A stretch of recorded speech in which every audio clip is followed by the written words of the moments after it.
الحمد لله رب العالمين والصلاة والسلام على سيدنا وحبيبنا محمد وعلى آله وأصحابه أجمعين. ئیمانداران و خواناسانی زۆر بەڕێز، ئەچینە خزمەت ماڵەکەی پێغەمبەر صلی الله عليه وسلم لە شاری مەدینەی پڕشنگدار. سەروەرمان لەگەڵ خاتوو عایشە دانیشتووە و گفتوگۆی خێزانی دەکەن.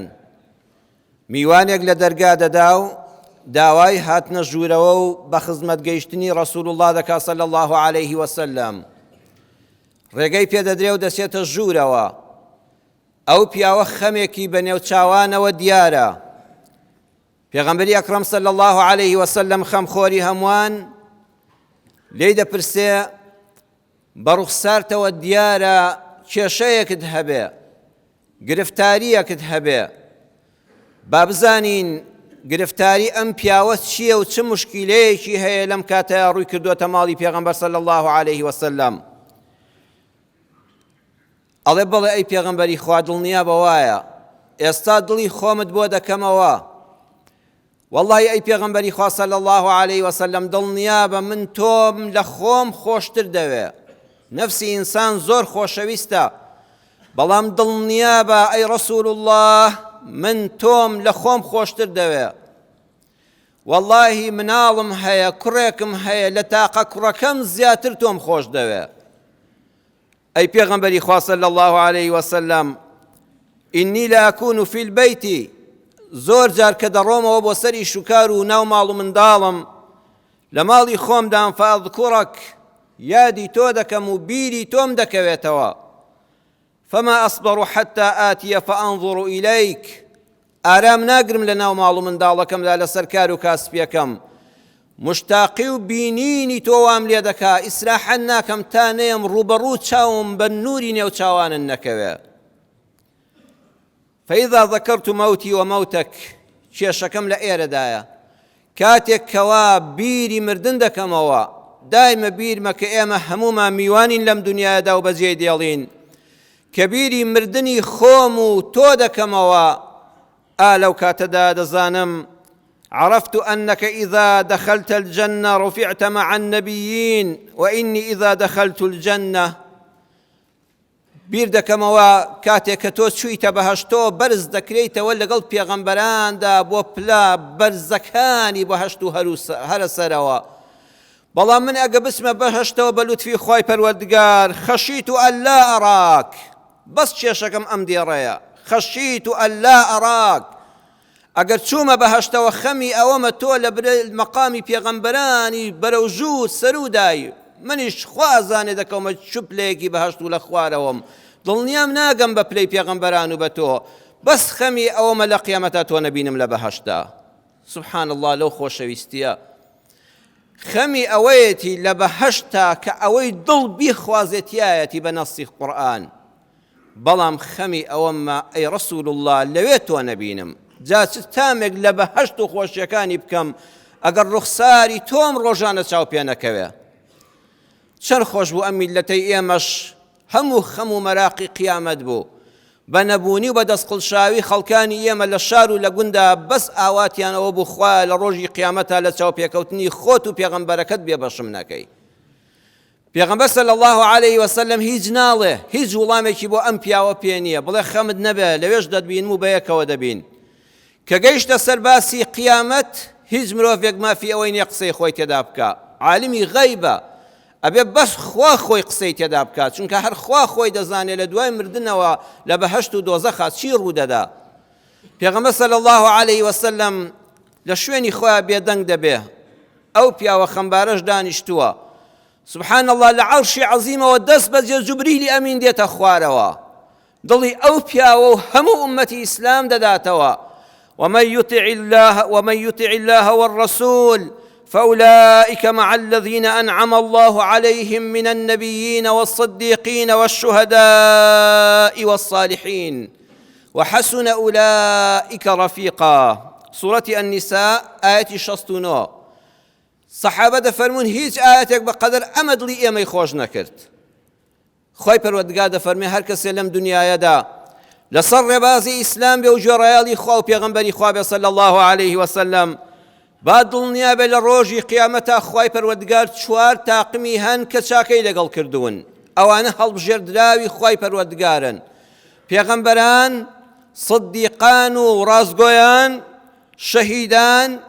هەروەها ئەوانەی ساڵح و چاکەکارن. بەڕاستی ئەوانە باشترین هاوڕێن. کەواتە ئەو ئایەتە ئاوی کرد بە دڵی غەمباری ئەو پیاوەدا، فەرمووی ڕۆژانە تۆ لە قیامەتا لە بەهەشتا پێغەمبەر دەبینی صلی الله عليه وسلم. خۆشەویستان، خوای گەورە فەرمووی 4 تاقم هەن بە پێی ئیمانەکەیان پۆلێن کراون بۆ 4 بەش. 4 تاقم هەن کە چاکە و فەزلی خوا بەسەریانەوە یەکجار زۆرە. بەشی یەکەم ئەنەبیین، پێغەمبەرانن سەلامی خوایان لەسەر بێ. خوا لە قورئانە لە سوورەتی ئەنەمل ئایەتی 59 دەفەرمێ وەسەلام عەلی عیبادیه الذین اصطفى. پێغەمبەران سەرجەمیان هەڵبژێردراوی خوای پەروەردگارن. لە سوورەتی ئەلحەج ئایەتی 75 دەفەرمێ الله یصطفی من الملائکة رسلا ومن الناس.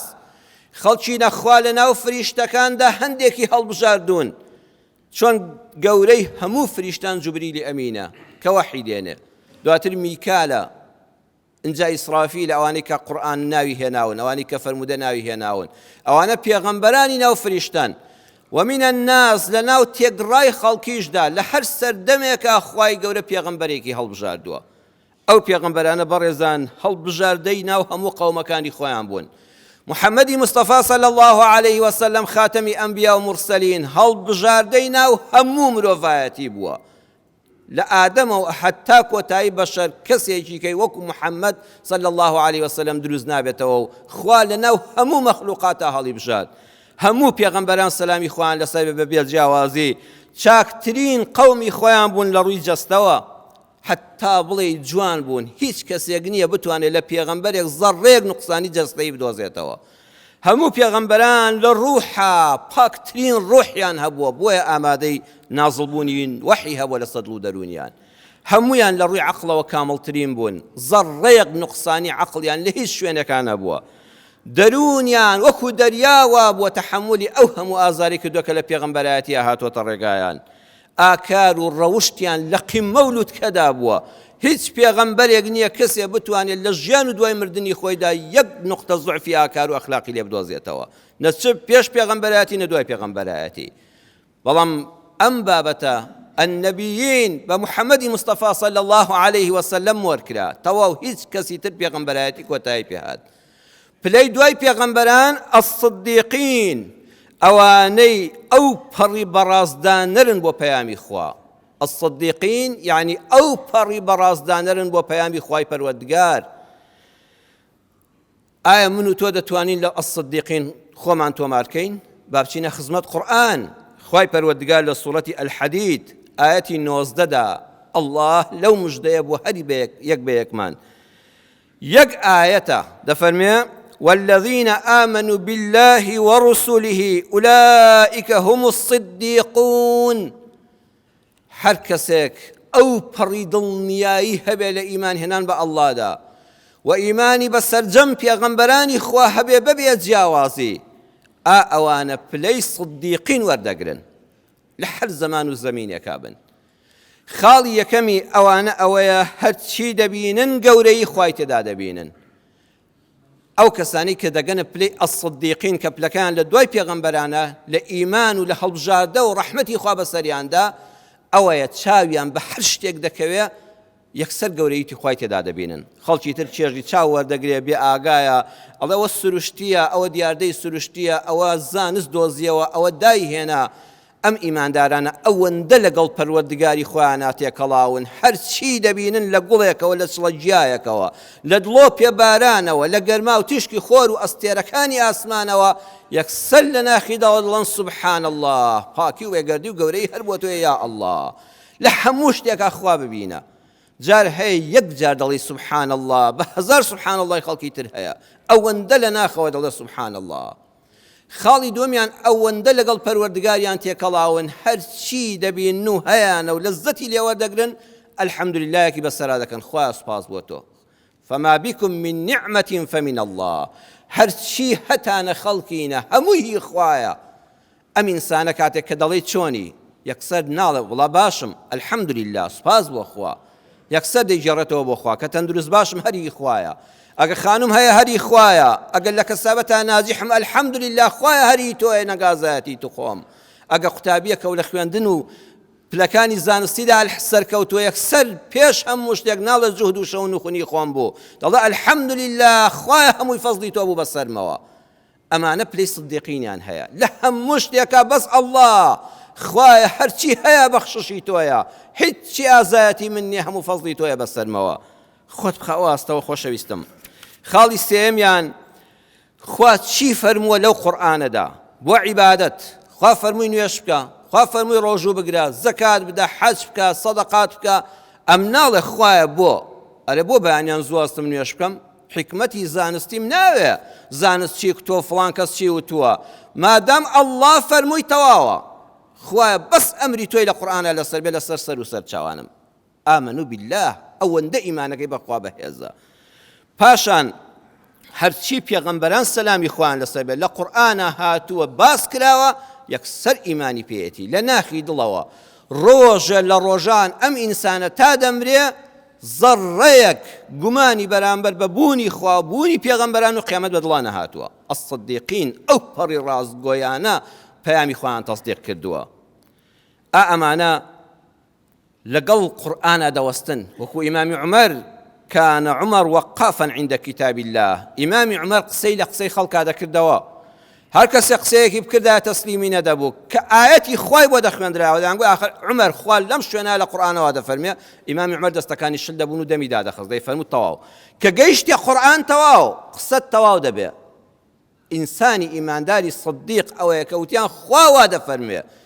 کێشەی لەگەڵ کەسێکە هەیەڵەن شەریعەتی خوا وا دەفەرمێت لە تەواو دەستەکانم بەربوون هیچی ترم بۆ ناوترێ لەگەڵ ئاستی شەریعەتە تەواو تەسلیم بووم. ئەوانە بەڕێزان ئەسسدیقینن، پلەیان یەک پلە لە خوار پێغەمبەرانەوەیە. چوارەم دەبەخشن، ئینسانانێکی دەست و دڵکراون بەڵام بۆ دەبەخشن بەس لەبەر خاتری خوای پەروەردگار. خوای گەورە لە سوورەتی ئەلئینسان ئاەتی 8 و 9 دا دەفەرمێ لەبارەیانەوە ويطعمون الطعام على حبه مسكينا ويتيما وأسيرا إنما نطعمكم لوجه الله لا نريد منكم جزاء ولا شكورا. ويطعمون بردوام دبخشن فعل مضارعة يعني سانتان يقنية دڵیان گرم دابێت دەست لە ماڵی خۆیاندەن هەموو ساڵێ ئەوە عادەتیان نەگۆڕە بەردەوام دڵێکی سەخیان هەیە چونکە دەزانن خاوەنی هەموو خەزیان و سەروەتەکان ئەڵڵایە ئەلغەنیە. خوا لە ناو هەموو ناوەکانی ئەلفەقیر ناوێتی ئەرێ بگەڕن لە ناوەکانی خوای پەروەردگارە ئەلفەقیری تێدایە نا خوای گەورە ئەلغەنیە دەوڵەمەندی ڕاستەقینە بەس ئەڵڵایە. دەڵێ خوایە گیان ئەمە من لەوانەیە پڕشکێک زەڕەیەکم لە ملیارە ها خەزیێنەی تۆ بەرکەوتووە تۆ بڵێ ببڕێ ئەگە منیش دەستی لێ بچێشمەوە ناوەڵڵا گرانی و هەرزانی بێ ئەو بەشی خۆی هەر دەبەخشێ عەلا حوبه لەسەرەوەی کە دڵی پێی خۆشە نەک لەوەی کراسەکۆنێکی لێ زیادە لە زیاتی بیخاتە حاوی خۆڵەکەوە وەردە بیدەن بە فەقیرێک وڵا تازە بۆ خۆم بۆم نابێ عەلا حوبه خۆی دڵی بەو دۆلارە تازانە خۆشە لە ئەوان دەبەخشێ عەتریشی پێوە دەکا وەکو فاتیمەی کچی پێغەمبەر صلی الله علیه وسلم ئەوانە صدیقین بوون بە پیا و ئافرەتەوە کاتێک کە پارەی دەبەخشی خاوێنی دەکردەوە ئەو زمانە بەڕێزان زێر و زیو هەبووە بە زۆری سەحابە زیویان بەدەستەوە بووە واتە پارە وردەکان زیویش زیاتر کلس و دەستی پیس و ئەوانە کە بەری دەکەوێ شتێکی لەسەر دەنووسێ ئەیکردە ترشاوە ئەیکردە خوێواوە بۆ ئەوەی سپی بێتەوە ئەمجا بۆنی خۆشی پێوە دەکرد ئەمجا دەسوودەیدا بە فەقیر پێغەمبەر صلی الله علیه وسلم فەرمووی بۆ وا دەکەی فاتیمەی کچم فەرمووی باوە گیان یەقینم هەیە پێشەوەی خوا وەریگرێ پێشەوەی فەقیرەکە وەریگرێ خوا وەری دەگرێ بۆی بە بۆن خۆشی و پاچی تەسلیمی دەستی خوای گەورەی کەم ئەوەندە بە یەقینەوە بە پاچیەوە دەبەخشن بەڵام بەشەی دەبەخشن میسکینن دەگەڕێن پۆلێن دەکەن یەکەم کەس چاور دەکەنەوە میسکین چێیە مسکین بەڕێزان هەژار نییە فەقیر هەژارە هەژار یعنی هەر هیچی نییە خەڵک دەیناسێ من و تۆ دەیناسین لە گەڕەکەکەیە کەوتت ماڵە فەقیرەکان هەموو ڕێکخراوەکان ناویان لایەتی سەلەی خۆراکی ئەم 50,000 ئەو خێرخوازی جەنابن لە گەڕەکە مامۆستا هەمووی دەیناسێ بەڵام میسکینگە لە قورئانە هاتوواتە کەم دەستە کاسبی دەکا ئیش دەکا جاری وایە شتێکشی بەدەستەوەیە وەکو قورئان لە سوورەتی کەهف دەفەرمێەوە ئەمە السەفینەة فەکانەت لغلامين يتيمين فأما السفينة فكانت لمساكين يعملون في البحر كابرا السفينەیەکی هەبوو شەو ڕۆژ لە بەحرە نەفەری پێدەگواستەوە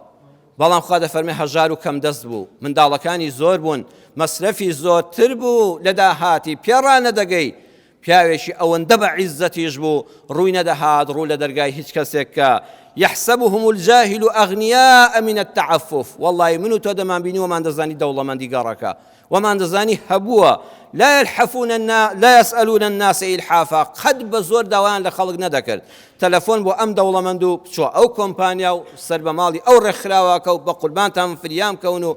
خوي دخوار دو بياويكي وكو جنابتان أو اندبع عزت بو بلان بخوا كم دزت بو بخوات هجاري تنجي لمالو بي هلچني بو تۆ دەگەڕێی ئەوانەی سدیقن چاو وردەکەنەوە ئەوانە دەدۆزنەوە ئەمجا لەبەر چاوی مژن و منداڵەکەی نایداتێ ئەمجا لە جیاوە جێی دەکاتەوە توخوا بە عیزەتی ئەو پیاوە لەبەر چاوی ژن و مناڵەکەیان نەشکێ بڵێن خەڵک بەخێری خەڵک باوکمان ئێمەی بەخێو کردووە باوا بزانن ئێوارەکە بە دەستی پڕەوە گەڕایەوە خۆی پەیدای کردووە سدیقین خۆ پلێ هەروە بە بەلاش بەدەست نایە دەشی دۆزێتەوە ئەشزانێت چۆن دەیداتێ جاری وایە هەر خۆی ئاگای لێ نییە کەسێکی ئەمینداری دەستپاکی کردو بە وەکیل فڵان کەس تو خوا بەس کەس من نەناسێ بەس بینی خۆم بخوا تۆش بانە ناسرەی بیخە دەستیەوە و منداڵەکانی با احتیاج نەبن وەیەتیمن منداڵانی بێباوک دەدۆزێتەوە و سەرپەرشتیان دەکا و ئەسیرا ئەوانەی دیلن جا بەڕێزان دیل زمانی پێغەمبەر صلی الله عليه وسلم دیلی کافر کە لە ناو موسڵمانە بووە ئەم چۆ خێری پێکردون وتوێتی من حەقی ئەوەم نییە ئەوە کافرە هاتۆ شەڕ لەگەڵ موسڵمانان دەکا ئەمڕۆ بێ ئەنوایە و لی کەوتۆ لە سجنایە پێویستی بە جلوبەرگە پێویستی بە خۆراکە با کافریش بێ دڵیان ئەوەندە گەورەیە ئەو سدیقیان ئەوەکو دڵی پێغەمبەران بەشێکیان لەوە بەرکەوتووە دڵ و دەروونێکی پاکیان هەیە ڕقیان لە کردداری خەڵکە نەک لە خودی مرۆڤەکە ئەچنی یارمەتی ئەوە سیرانە دەدەن ئەمڕۆ ئەسیرن لە ناودا نەماوە بەڵام ئەمڕۆ ئەسیرەکانمان چێە قەرزارن والله ئیوا هەیە وەکو دیلی جەنگی لێ هاتۆ بەدەست قەرزەوە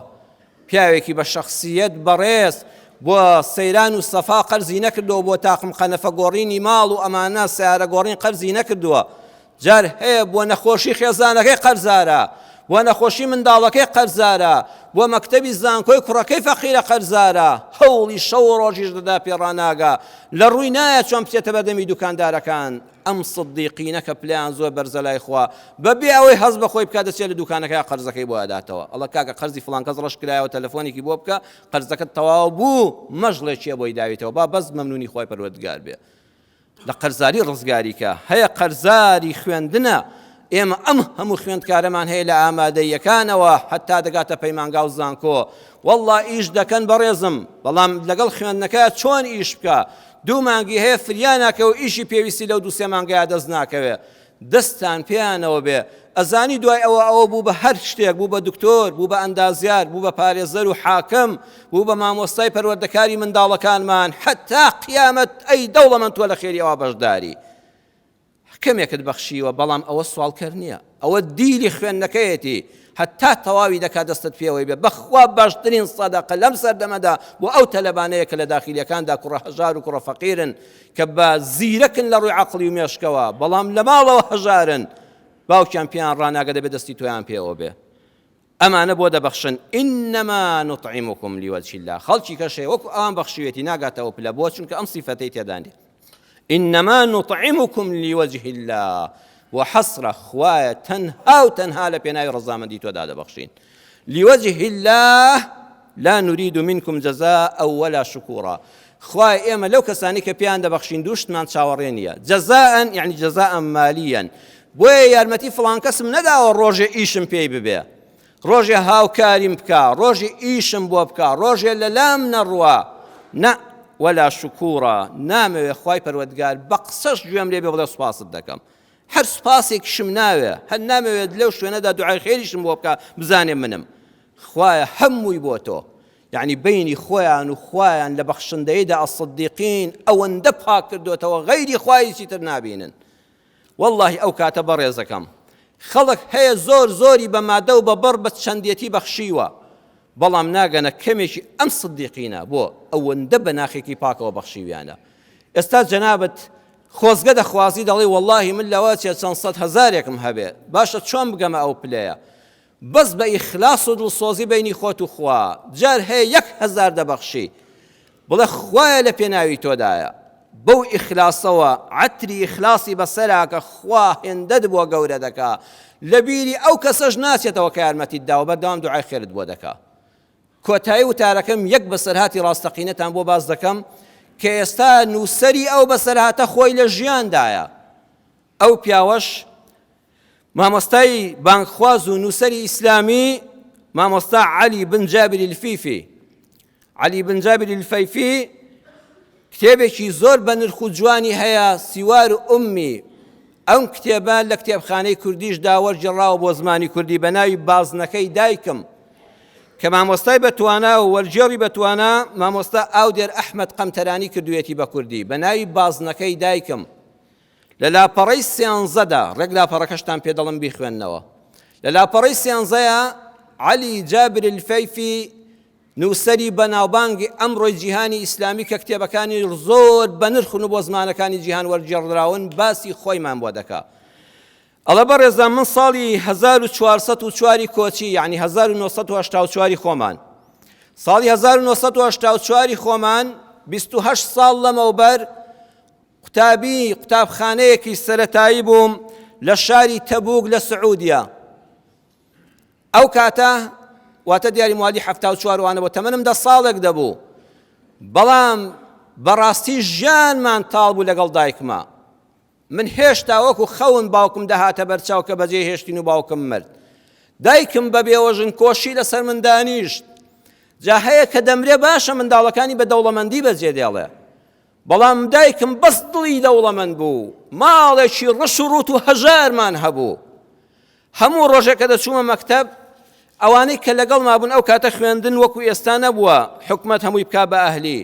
حکومەت یەک خوێندنی هەبوو ئەویش دەوڵەمەند و هەژار و کوڕی مەسئول و کوڕی فەقیر یەک مەکتەبی حکومەت هەبوو ئەڵێ کە دەچووم ئەوانە هەموو جانتای جوان جلی جوان بەرگی جوان لە حانوت شتیان دەکڕی بەڵام من دایمە گیرفانم خاڵی بوو چونکە باوکم نەبوو دایکیشم زۆر دەستکورت و هەژار بوو بەس دڵی دەوڵەمەند بوو ئالەو کاتەدا دەڵێ هەمیشە هەتیوی خۆم بیر دەهاتەوە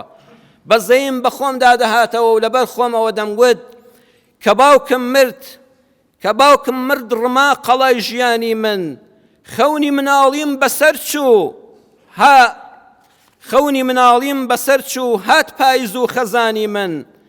خەم هات بوو بە میوانی من فرمێسکی بێنازی تکا لە جۆگەلەی چاوانی من ئەو ڕۆژەی باوکم کۆچی کرد من بوومە خونچەی هەڵوەری و ئەو ڕۆژەی باوکم کۆچی کرد من بوومە خونچەی هەڵوەری و بۆ یەکەم جار کەوتە بەرگوێم وشەی هەتی و دوایی زانیم وشەی هەتی و بە مانای خێر لە خۆ نەدی و خۆزگایە هەر نەبوومایە هەتیویان پێ نەوتمایە من ئەگەر باوکم بمایە بەم جۆرەم لێ نەقەومایە لەگەڵی دەچووم بۆ بازار تا پۆشاک و لەعابەی بۆ بکڕیمایە من ئەگەر بابم بمایە نازم دەکرد و دەگریام تاکو پەنای بدامایە باوەشی بۆ وەگرتمایە فرمێسکی ڕوومەتەکانمی بسڕیایە بابە ئەی قەڵا و پەرژینم لانکی سۆز و ئەوینم حەزم نەکرد مردنت بە چاو ببینم بە مردنت ئاگرت بەردایە ژینم تۆ ئومێد و هیوای من بووی لە شەوانە چرای من بووی بە ڕۆژ پشت و پەنای من بووی ڕێگانی شاندەری من بووی توخوا بابە کوێڕە ئاوا لە من ون بووی ئێواران کە دەچمە کۆڵان بۆ یاری لەگەڵ منداڵان لە گەرمەی یاریکردنە لە گەرمەی یاریکردنە منداڵان باوچیان دێتەوە هەموو ڕوویان دەکرێتەوە لەگەڵ بابیان دەڕۆنەوە تەنها منم جێدەمێنم بۆ حاڵی خۆم کە هەتیوم دادەمێنم دوایی بە تەنها دێمەوە بە یادی ڕۆژی مردنت وەکو برین دەکولێمەوە یادی ئەو ڕۆژانت دەکەم ئەڕۆیشت و دەستت دەگرتم جار جارێ گوێت بۆ دەگرتم لە ئەزموونی ژیانت فێرت دەکردم کە دەگریام تۆ فرمێسکت بۆ دەسڕیم دیاری جوانت بۆ دەکڕیم ئەی بابەگیان ئێستاش بەنیازی جاران گوێ قوڵاغم بۆ ڕێگەکەت لە ماڵەوە سەرنج دەگرم لە شوێنەکەت کە تۆ هەر نیت جا ئەلبومەکەمدا دەگرم تێر دەڕوانم بۆ وێنەکەت ئەو ڕۆژانم بیر دێتەوە کە چەند نزیک بووم لێتەوە چەند ئالوودە بووم پێتەوە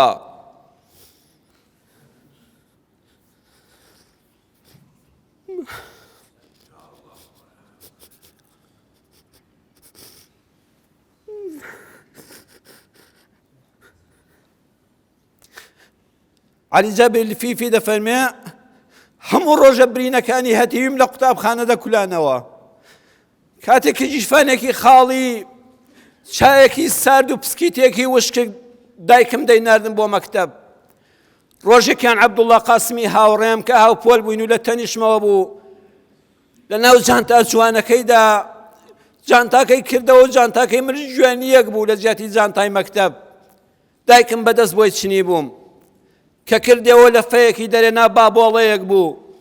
هەر کە ڕای کوشید چەوری لەم لاولاکەی هاتە دەرەوە دیار بوو زۆر بەتام بوو لیک بەدەمما هاتە خوارەوە جەستەیەکی لاواز و برسی حەزێک کە تێربوونی نەزانیوە خۆزگەم خواست پارویەکم لەو لەفەیە بخواردایە مناڵەکە زۆر ژیر و عاقڵ بوو هەر کە ئاوڕیداوە سەیری چاوەکانی کردم یەکسەر بە یەکسانی لەفەکەی کرد بە دوو کەرتەوە لە تێکیانیدا بە من لەو کاتەدا وام دەزانی هەموو ئەم سەروەتی دنیایی ئەو مناڵەیە و لەگەڵ یا ڕێک کردم بە دوو کەرتەوە ئای کە خواردم چەند بە چێژ بوو ئای چەند بەتام بوو بەڵام دڵم پێی دەوتم خۆزگەنی وەکەی کەشم بخواردایە تێرم بخواردایە ڕۆیشتمەوە و فکری مناڵیە ئەوەم لە یاد کرد زۆر خۆش بوو